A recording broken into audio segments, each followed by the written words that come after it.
Big presidential powwow planned at the White House in about an hour. Tech CEOs, including Google's Eric Schmidt and Facebook's Mark Zuckerberg, meeting with President Obama to voice their concerns over government surveillance. It has been a week since Zuckerberg himself called out President Obama to complain about it. Here to talk about it are cybersecurity expert / ethical hacker Ian Amit, along with Charlie Gasparino and Tom Sullivan. What I love about this story is sort of the mock outrage on the part of the tech CEOs. I mean, you have the NSA has a venture fund where they've invested in companies like Palantir to partner, to do this surveillance, to go in, right? Absolutely. I think it's mostly a charade right now. On both sides? On both sides. It all revolves around legalese and the wording of the specific justification that gave the NSA access to that data. And from the company side, I think that they're starting to realize that they might have thought that that data was not, very big in terms of privacy violations, but in the context of collecting all the data from different companies, from providers, the NSA can build a really, really good profile on people. Charlie, you have a keen nose for BS. You smell BS in this meeting at the White House that's coming up in about an hour? It is kind of odd that these are all his supporters. I mean, that's a great point. Eric Schmidt is a big Obama supporter. Zuckerberg holds fundraisers in Google, in Facebook's offices for the president, and to say that we need a big meeting with him to voice our outrage is absurd. One way to voice your outrage is not to give him any more money, or to, when you have him there, to break his chops at Facebook headquarters, at Google's headquarters, when he's there with his hat passing it around. They're not talking about any of this. They are talking about their brackets. That's what they care about. They're not doing anything about this, because I agree with all of you. This is a charade. Yeah. And Eric Schmidt, what was it, a year and a half ago, came out and said, hey, if you're using the internet, you don't have any right to privacy.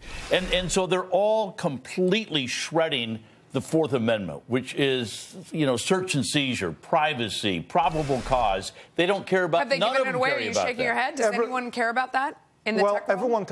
Everyone cares about that. The fact that of the matter is that modern people share a lot online. You don't even need justification or legal access to that data.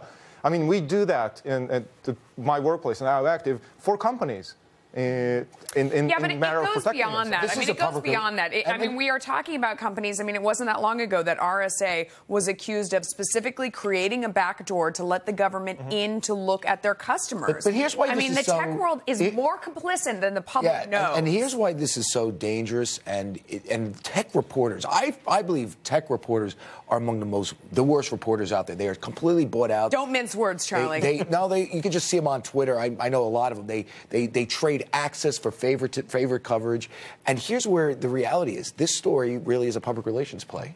It is. They're in there with mock fake outrage because they probably are doing their brackets. Because the people that use tech a lot, their customers hate this stuff. But they're not going to do anything about it. But that's the only place when they can be mad. They could be sitting there saying, hey, Mr. President, you're messing with us. We want, and it's true. I give my information voluntarily to Visa, to Google, to all these different people. I voluntarily do that. What they do with it, I understand that. But they're saying quit stepping on our toes, because now people are starting to be concerned about their privacy. They're getting further in. This is about the mining and the saving of data beyond just the footprints that we're leaving. Let me ask you, Marissa Mayer, conspicuously absent. She's saying, you know what? My schedule didn't allow this. There was a time if the president asked you to stop by. She's another big Obama supporter. But what could she possibly be doing that her schedule doesn't allow her to cancel it in order to go to the White House? You don't think this is on a Friday? Statement? On a Friday? This is a statement?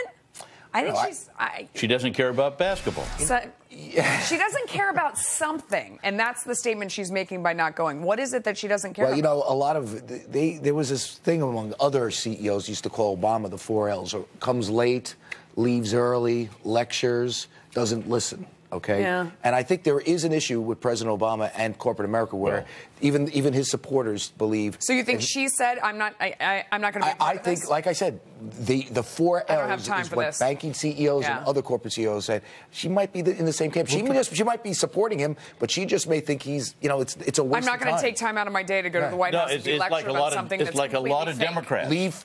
Come late, leave early, lecture. Don't listen. Yeah, I like that. A lot of Democrats are keeping their distance. Maybe that's all she's doing.